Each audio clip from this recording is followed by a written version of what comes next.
이 시대에 영원히 목마르지 않는 물을 분별하여야 살 수 있다. 지구 축이 바뀐다면 어떠하겠는가? 지구의 축이 바꾸어지고 움직인다면 어떠하겠는가? 인간들이 아우성 소리를 내며 야단 법석이 나고 소리를 지른다고 해서 되는 것이 아니라 멸망의 날이 이 땅에 오는 것을 알 수 있을 것이다. 지구의 축이 움직이기 시작한다면 어떤 일이 벌어지는 상황이 일어날 것이다. 북극이나 남극에 있는 물이 쏟아져 내리고 녹아버리고 따뜻하게 지냈던 나라들이 갑자기 태풍이 일어날 수도 있고 추워질 수도 있나니 지구축이 바꾸어져 해일도 일어날 수 있고 지구축이 바뀌어진다면 지구의 멸망의 날이 온다는 것을 계시하는 것이다.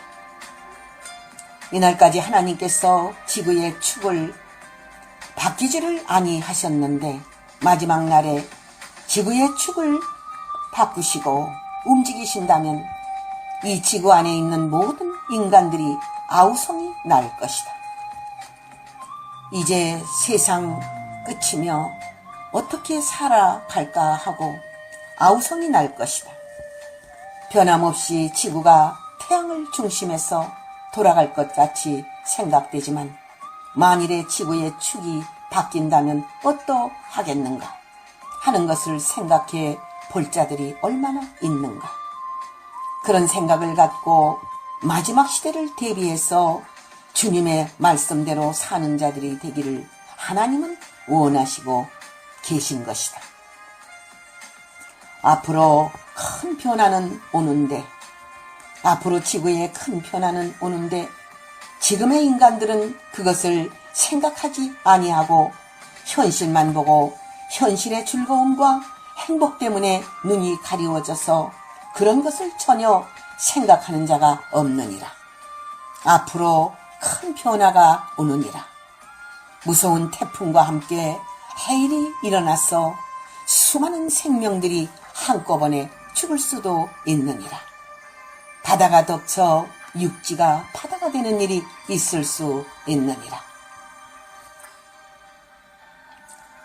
큰 변화가 지구에 오는데 오존층이 파괴되고 인간들은 살려달라고 아우성치는 날이 오는데 미래에 대한 생각을 하지 못하는 어리석은 자들이 되지 않기를 원하노라.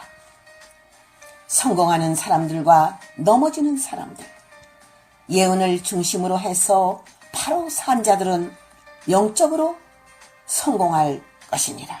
그들은 앞일을 알기 때문에 그 예언을 중심해서 미래에 대비하여 살기 때문에 앞으로 어떠한 일이 온다 할지라도 재앙을 넘어가고 환난을 넘어 온전한 승리와 축복을 받을 것이니라.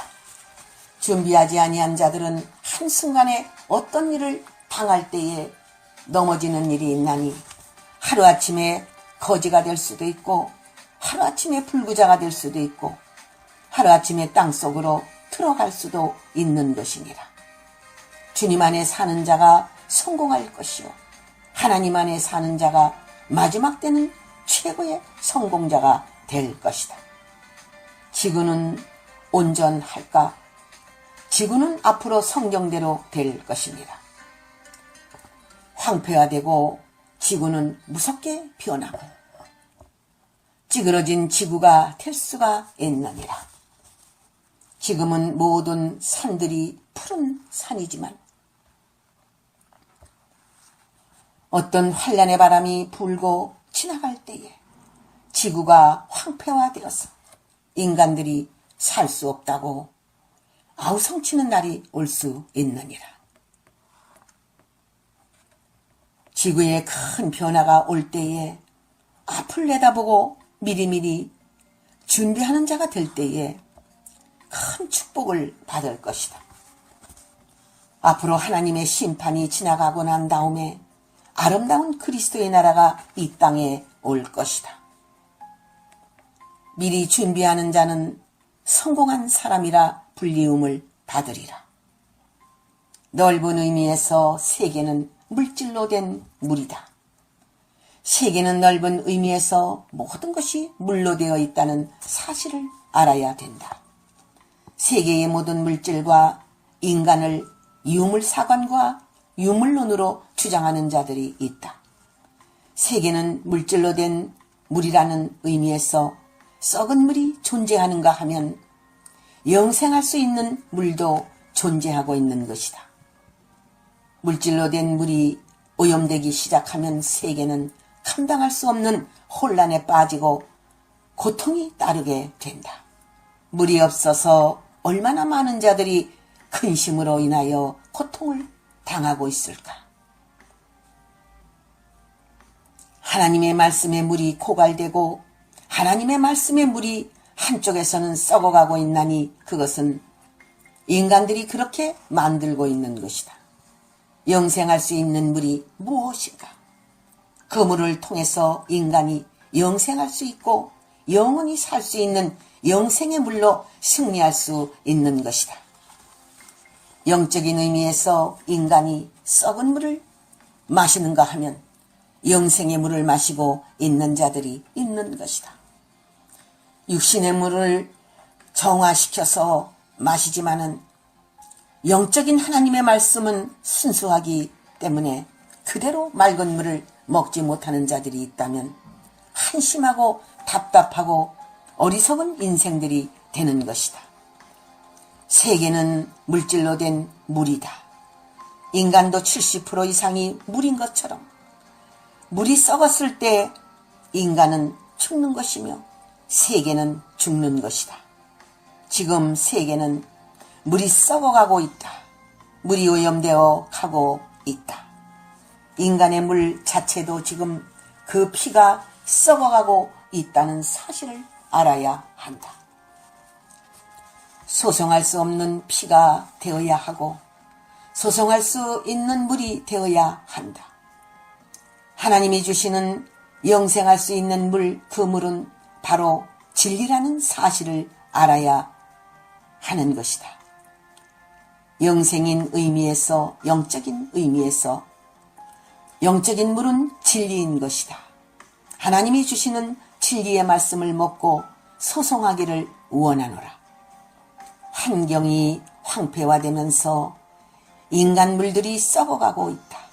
환경이 파괴되면서 시내와 강이나 바다가 오염이 되고 썩어가고 모든 환경 문제로 인하여 쓰러미 더미가 쌓이는 일들이 벌어지고 모든 흙들도 썩어가고 있다.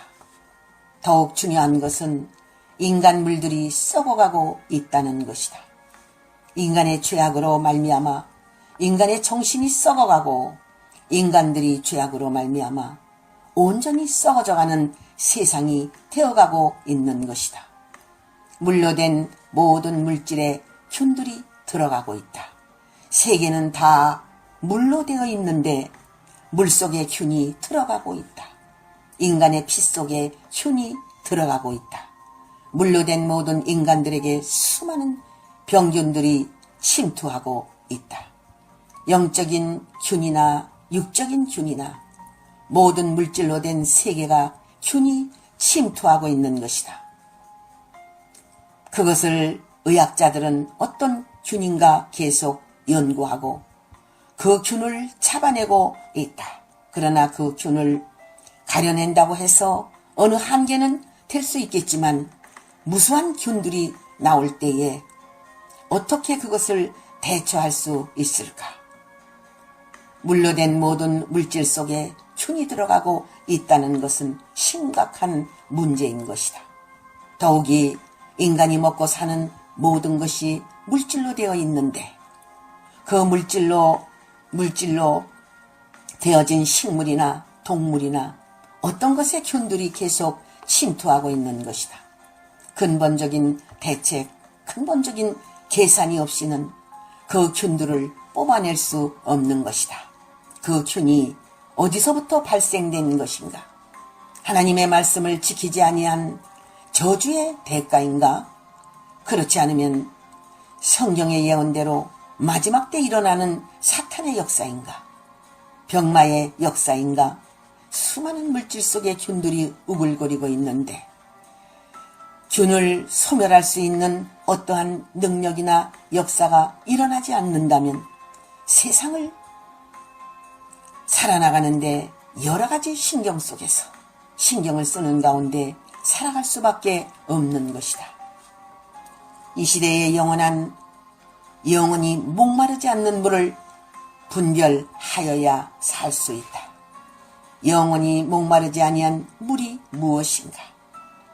하나님의 아들이 사마리아 여인에게 물을 달라고 했을 때에 그 여인은 하나님의 아들에게 유대인이 어떻게 사마리아 여인에게 물을 달라고 구하느냐고 했으나 하나님의 아들은 그에게 이 물은 목마르지 않는, 영원히 목마르지 아니한 물을 줄 것을 말씀하셨으니 그 물이 바로 주님이 주시는 영생의 말씀이라는 것을 우리는 알 수 있다.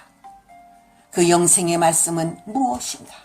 바로 신령한 말씀인 것이다. 신령한 세계를 알지 못하면 영생의 물이 무엇인 줄을 모르는 것이다. 이 시대에 영원히 목마르지 아니한 물이 무엇인가? 분명히 분별해야 할 것이다. 그렇게 해야만이 하나님을 믿는 사람들이 영으로 살 것이다. 사마리아 여인에게 내 남편이 5이라고 하신 주님의 말씀은 바로 신령한 역사를, 그의 죄들 모습을 드러내는 것이니 오늘날 죄된 모습, 오염된 모습을 드러내고 바로 정화시키지 않는다면 구원받을 자들이 얼마나 있을꼬? 영원히 목마르지 않는 물은 신령한 하나님의 말씀인 것이다. 신령하고 영원한 말씀을 얻기 위하여 영생할 수 있는 물을 얻기 위해서 찾아야 될 때가 지금이며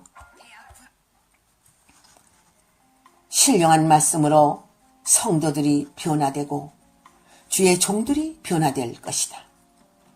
영원히 목마르지 않는 물이 무엇인가? 바로 하나님의 말씀이며 성경의 말씀인 것이다. 예수님 자신이 영원히 목마르지 아니한 물이며 그 입에서 나온 말씀이 영원히 목마르지 아니한 영생수의 말씀이라는 사실을 알아야 할 것이다. 오늘날도 성령께서 주관하시는 하나님의 진리가 영생수의 말씀으로 흘러내리고 있다는 사실을 믿기를 원하노라. 요한복음 4장 5절에서 18절 영예의 말씀. 할렐루야. 아멘.